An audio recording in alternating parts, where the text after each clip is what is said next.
국회 입법 데이트의 이익선입니다. 지금 우리나라는 중동 호흡기 증후군, 이른바 메르스와의 전쟁을 치르고 있습니다. 이번 주를 고비로 메르스 확산 진정 국면에 들어선다라는 전망도 나와 있긴 하지만 확진 환자가 아직은 늘고 있고 또 전용 병실이나 병원이 추가되면서 이 우려가 수그러들지는 않고 있는 상황입니다. 자, 그래서 오늘 메르스와 같은 감염병과 관련된 법안을 살펴보고자 하는데요. 감염병의 예방 및 관리에 관한 법률 개정안입니다. 대표 발의를 해주셨습니다. 새정치민주연합 김용익 의원 오셨습니다. 의원님 어서 오십시오. 네, 안녕하세요. 김용익입니다. 오늘 굉장히 불편한 상태로 출연을 해주셨습니다. 교통사고를 입으시고 치료 중이신데도 지금 이 중동호흡기 증후군 대책특별위원회 야당 간사로서 너무나 바쁘신 와중이라 급히 나와주셨는데 감사드립니다. 네.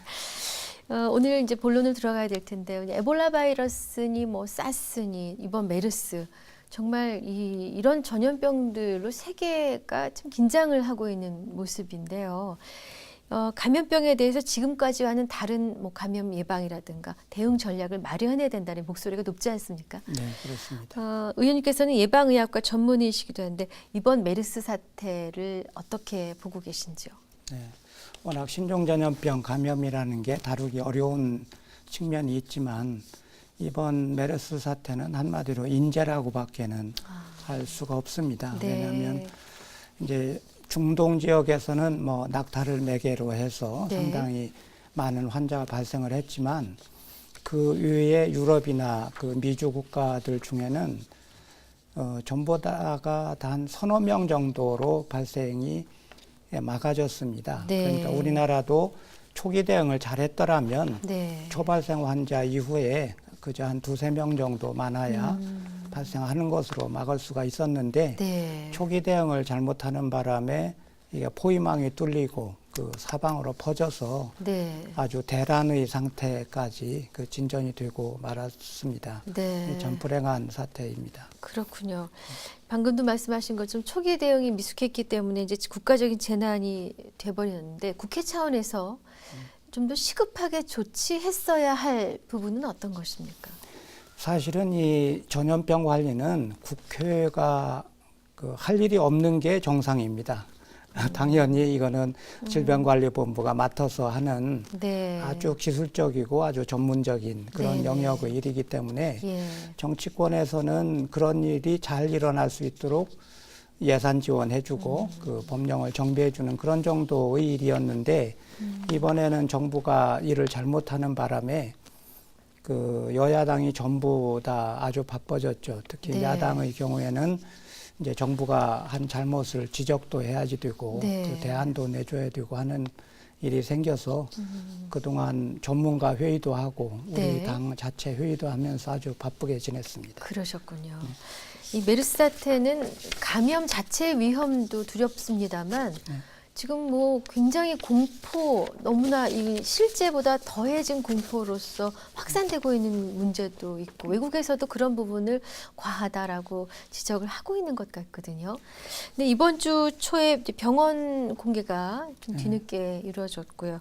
메르스 완치 환자가 나왔다라는 소식도 전해졌습니다만 어떻습니까? 아직도 이 걱정은 수그러들지 않고 있는 듯한데요. 예, 이거는 뭐 아직은 낙관적인 전망을 할 그 단계는 아니고 오히려 저는 그 정부에서 지금 낙관적인 전망을 자꾸 내놓고 있는데 그러지 말라. 왜냐하면 정부가 섣불리 낙관적인 전망을 내놨다가 또 악화가 되면 국민들이 너무 실망을 할 거니까 그렇게 하지 말라고 오히려 말리고 있는 그 상태이고요. 그리고 이게 그 이번에 그 전 국민적인 그런 그 불안과 공포 예, 휩싸이게 되고 한동안은 또 괴담이 막 돌아다니고 했던 거는 이거는 정부가 이 정보 공개를 하지 않아서 어느 지역에 생겼고 또 어느 병원에서 생겼는지를 정확히 말을 안 해주니까 거기에서 이제 괴담이 생긴 것이죠. 그러니까 비밀주의가 괴담을 낳는 그런 상태에 있었다고 보이고 그리고 이제 정보 공개를 하니까 또 그런 그 괴담은 다 사라져 버렸잖아요. 이제 다만 아직은 이제 의료기관에 지금 병원에 가도 되는지 학교에 가도 되는지 어린이집은 보내도 되는지 이런 것에 대한 그 판단 기준이 없어서 네. 아직도 많이 불안한데 정부가 그런 판단 기준을 좀 빨리 제공해 줘야지 될 것이다. 그렇게 네. 생각합니다. 낙관론을 경계해야 되는 세 가지 이유를 말씀하신 걸 들었습니다. 네. 3차 병원이 더 생겨나서는 안 되고 네. 병원에서 병원으로 옮겨져서는 안 되고 지역사회 그렇습니다. 감염이 네. 있어서는 막아줘야 안 되고 네. 전제가 돼야 된다는 다 어렵습니다, 사실은. 네. 근데 그 국회 차원에서 감염내과 전문의 등 여러 전문가를 모시고 간담회를 여셨던데요. 네. 보건복지위원회에서 했습니다. 그렇죠. 이 청취하신 중에 메르스에 대한 그 오해와 진실 이참에 좀 듣고 싶습니다. 메르스가 과연 뭐 얼마나 치명적인지 또 공기 전염성이나 병원에서의 감염과 관련된 조언도 듣고 싶습니다. 네. 그러니까 이제 메르스가 그 중동에서의 이제 결과를 보면 그 감염력은 비교적 떨어지는데 그 치사율이 굉장히 높다 이렇게 알려져 있었습니다. 예. 그런데 여기서 우리가 꼭 염두에 둬야 될 것은 신종 전염병이라는 거는 문자 그대로 신종이거든요. 네. 다시 말해서 지식의 축적 정도가 별로 많지 않다는 거죠. 잘 모른다는 거죠. 그 새로 생긴 거기 때문에. 네. 우리가 홍역 같은 거는 뭐 수천 년 된 병이기 때문에 그 다 알고 있지만 네. 이 메르스에 대해서는 잘 몰랐습니다.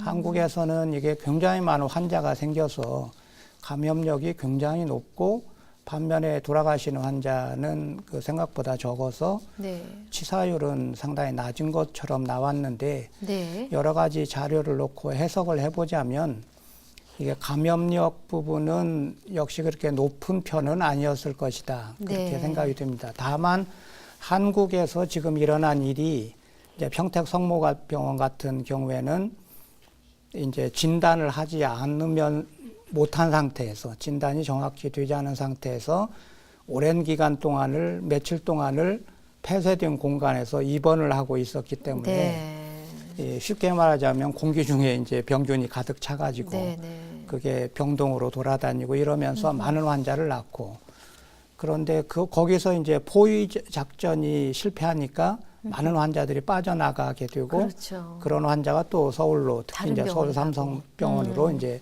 옮겨가고 또 거기서 또 전파가 되고 이런 현상을 보였는데 그래서 전파력은 사실 높지 않은데 한국적인 상황에서 지금 한국의 그 대응 실패에서 이런 그 전파가 크게 일어났고 중동 지역에서는 그 상당히 심한 환자들만 이제 병원으로 보고가 되니까 이제 치사율이 굉장히 높은 것처럼 말하자면 중증 환자들만 모아놓고 그 중에서 그 사망자를 따지니까 이게 걸리면 많이 죽는다 이렇게 통계가 나왔던 것 같은데 한국에서의 통계를 보면 이제 그렇게 치사율은 높지 않은 것 같다. 그렇게 공기 전염 가능성을 좀 낮게 보는 분들이 계시던데요. 그 부분을 저는 그 낮게 보아서는 안 된다고 그 생각하는 편인데요. 네. 왜냐하면 이제 이거를 소위 비말 감염, 네. 이제 말이 좀 어렵죠. 비말이라는 게 그러니까 쉽게 얘기하자면 침방울입니다. 이제 방울이 튀기는 건데. 침방울이 튀기고 그게 이제 손에 같은 데 묻었다가 이제 또 이렇게 코를 건드리면 감염이 되고 이렇게 되는 건데 그 지금까지는 이 메르스가 비말 감염이라고 알려져 있었는데 이번에 그 나타난 결과를 보면 비말 감염으로는 보기가 어려운 그런 사례가 많이 나왔습니다. 그렇군요. 제일 이제 이제 많이 알려진 케이스가 이제 삼성서울병원의 그 의사 한 분이 밖으로 이제 돌아다니면서 많은 사람을 접촉했다. 1,500명을 접촉했다. 그런 경우도 있었는데 그 의사도 그 14번 환자를 직접 진료한 게 아니고 그 환자가 있던 응급실 속에서 진료를 했던 거예요. 그렇군요. 그러니까 침방울 전염이 될 리가 없었던 것 같고 서울 아산병원의 경우에는 응급실 앞에 있는 그 경비 아저씨가 환자를 마스크도 쓴 채로 이제 환자를 응급실로 침대를 밀고 옮겨줬는데 병에 걸렸거든요. 그러니까 그것도 그렇게는 설명할 수가 없고 그래서 공기 감염의 그 위험성이 좀 있고, 네. 그리고 세계보건기구도 이제 최근에 나온 자료에는 메르스를 다룰 때 공기 감염을 염두에 두고 대책을 세워라 이런 또 지침도 있습니다. 네. 그래서 우리는 꼭 그 공기 감염에 대한 대책이 있어야 되겠다 그렇게 예, 생각합니다. 그렇군요.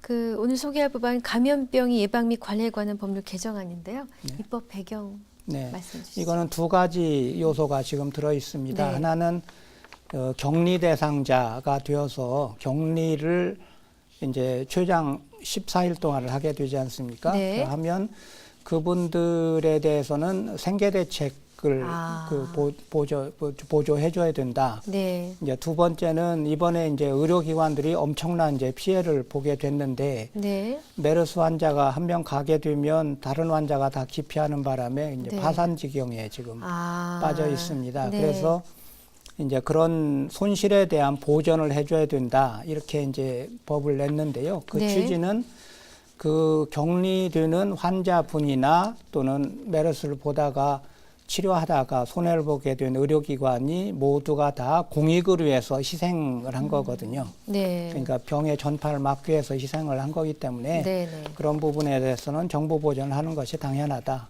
이제 이런 취지의 법을 낸 것입니다. 입법 배경과 함께 핵심 내용까지 말씀해 주셨습니다. 네. 생활 생계에 대해서 좀 도움을 주어야 된다는 거 하고 네. 격리된 분들 네. 그리고 그분들이 내원하면서 생겨난 병의원의 피해에 대해서 보전해 줘야 된다. 네. 그 네. 말씀이신데 이 메르스와 같은 그 감염병의 확산 방지를 위해서요.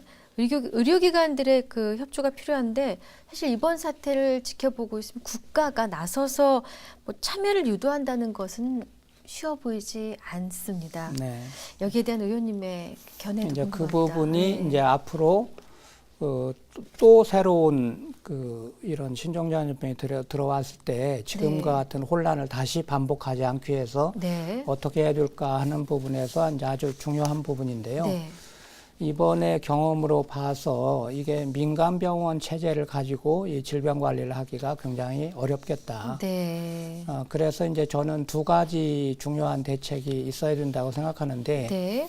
우선 오송의 질병관리본부가 있지 않습니까? 네네. 그 밑에 이 감염병, 신종감염병을 전문적으로 다룰 수 있는 또 연구도 할 수 네네. 있는 그런 연구병원이 하나 꼭 있어야 되겠다. 네. 그래서 일단은 많지 않은 환자가 발생할 경우에는 그렇게 그쪽에 입원을 시키고 연구를 해야 되겠다. 네네. 가상에서 지금 메르스가 아니고 에볼라가 들어왔으면 어쩔 뻔했어요. 예, 그러니까 에볼라가 만약에 한 1, 2년 후에 에볼라가 들어온다고 하면 에볼라 환자를 모든 국민이 안심할 수 있는 그런 병원에다가 입원을 시켜야 되는데 그러기 위해서는 그런 거를 전담할 수 있는 그런 연구병원을 하나 짓고 네. 거기에 대한 그 진짜 대책도 연구를 해야 되겠다. 그 다음에 또 많은 환자가 발생을 하면 그거 가지고는 수용이 안 되니까 그 시도별로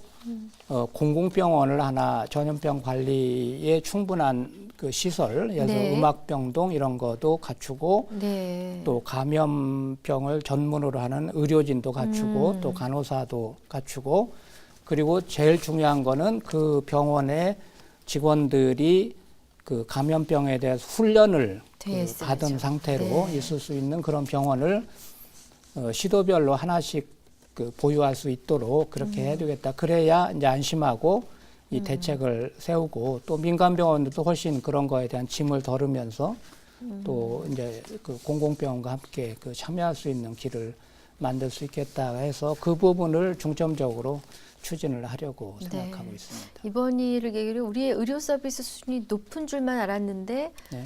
감염 예방 관리에 대해서는 허점이 많았다라는 걸 깨닫는 그런 네. 또 하나의 기회가 된 것도 같습니다만 그렇습니다. 네. 이번 그 개정안에 빠진 부분에 대해 잠깐 여쭤보고자 합니다. 네. 메르스 진료 때문에 이제 환자 수가 적어졌고 병의원은 이제 보전을 해주신다는 개정안 네, 내용이 네, 있습니다만 그렇게 되면은 인근 약국들도 분명히 타격을 입게 될 터인데 네. 이 약국에 대한 문제는 사실 들어있지 않아서 혹시 여기에 대해서도 고민을 해 이제 보셨는지. 그 부분은 네. 이제 여러 가지 검토가 좀 필요한데요. 네. 이제 메르스 환자를 직접 진료를 해서 그 의료기관이 피해를 보기도 했는데 그거는 이제 당연히 손실 보전을 해줘야 된다는 예. 것이고 그런데 그뿐만 아니라 의료기관 일반적으로 지금 환자가 엄청 줄었거든요. 많이 그 줄었습니다. 기피를 하기 예, 때문에 그리고 이제 따라서 약국도 환자가 줄었고 네네. 그뿐만 아니라 일반 판매업이나 서비스업도 아유, 손님이 엄청 줄어서 공연 예술까지도 뭐 장난이 아닌 상황이라고 그렇죠. 합니다. 이제 네. 극장도 지금 텅텅 예, 예. 비는 이제 그런 상태가 되었으니까 그러면 어디까지를 범위로 넣어서 이거를 손실 보전을 해줘야 되느냐 하는 그렇군요. 거는 이제 우리 지금 막 구성된 네. 우리 국회의 메르스 특위가 좀 토론을 좀 해봐야 될 것 같습니다. 그러시군요. 그 부분. 네, 네. 아, 근데 뭐 메르스로 끝날 것 같진 않고 네. 우리가 살아가는 동안에 듣도 보도 못한 또 신종 바이러스들이 우리를 공격해 올지 모르는데 앞으로 우리는 어떻게 대처해야 할지 예전에 우리 민방위 훈련 하듯이 네. 이런 바이러스가 한번 떴다 했을 때 어떤 국민 매뉴얼을 갖고서 훈련도 하고 해야 되지 않을까 싶거든요. 그게 반드시 새로운 감염병은 생깁니다. 네. 지금까지 전혀 생각하지 못했던 그런 돌연변이는 반드시 생기게 돼 있고요. 네.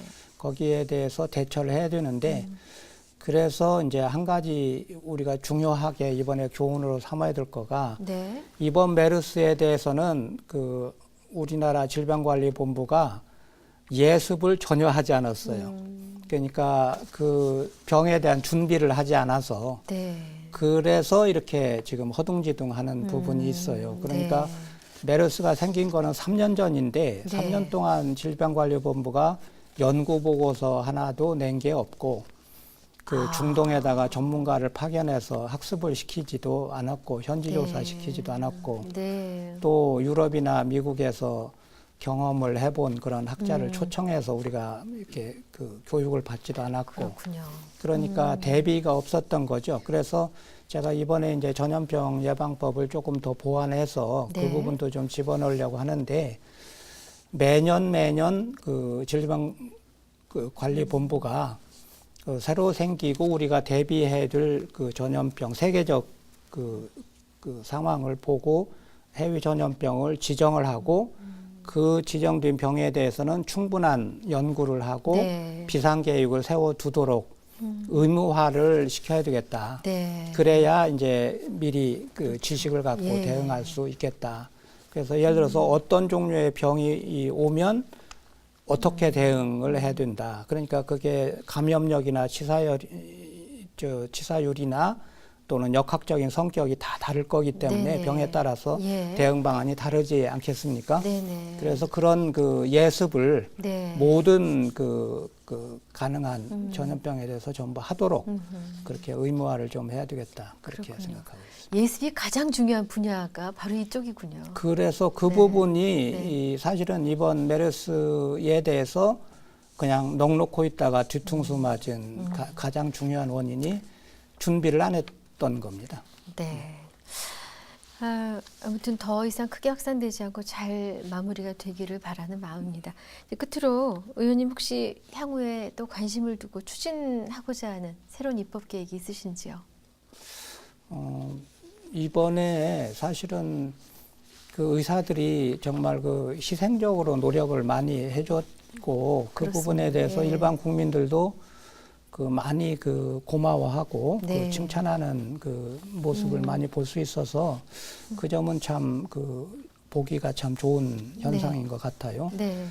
사실은 의사들이 지금 메르스 진료하는 거는 거의 뭐 생명을 좀 내놓고 하는 그런 상태인데 네네. 그래도 그게 잘 되고 있어요. 그런데 그 전공의 특별법이라는 법을 지금 또 하나 하고 있는데 네. 이거는 우리나라 전공의들이 너무나 그 업무량이 많죠. 일에 치여서 일주일 동안 집에를 못 가지 않습니까? 네네. 그런데 그게 이제 전공의만 그 피해를 보는 게 아니라 환자들도 피해를 보는 거거든요. 네. 그러니까 의료사고의 위험성에 상당히 노출될 수밖에 없는 그런 네네. 상태여서 전공의들의 업무량을 줄여주고 좀 그래도 좀 정신 차리고 환자 볼 수 있을 정도는 해줘야 된다. 해줘야 된다. 그러네요. 그리고 이제 그런 계획을 좀 객관적으로 잘 판단할 수 있는 그런 위원회 같은 걸 두어서 전공의 수련위원회 뭐 이런 걸 두어서 이제 전공의들의 수련 과정을 좀 개선하는 그런 노력을 좀 해야 되겠다 다른 나라 안 생각하고 있는데 그렇습니까? 다른 나라들은 뭐 심지어 주 40시간 근무하는 나라도 있고요. 네. 네. 그렇군요. 네. 근데 그건 뭐 우리나라는 네. 지금 주 100시간 이상을 근무하니까. 네. 그렇군요. 그래서 네. 그런 부분이 이번에도 그게 뭐 굉장히 드러났죠. 뭐 이번에는 전공의들뿐만 아니라 일반 의사들까지 네. 뭐 집에 갈 생각을 못하는 그런 그렇군요. 상태까지 예. 갔으니까요. 뭐 전공의뿐만 아니라 환자들에게도 직접적인 도움이 되는 그러니까 정보가, 이거는 네. 환자 보호법이라고도 할 수 있습니다. 네. 환자 보호의 또 다른 측면이라고 볼 수 있죠. 네. 의원님 오늘 편찮으신데도 저희 프로그램 나와주셔서 감사했습니다. 네, 네, 고맙습니다. 감사합니다. 네, 국회 입법데이트 오늘은 새정치민주연합 김용익 의원과 함께했습니다. 시청해주신 여러분 고맙습니다.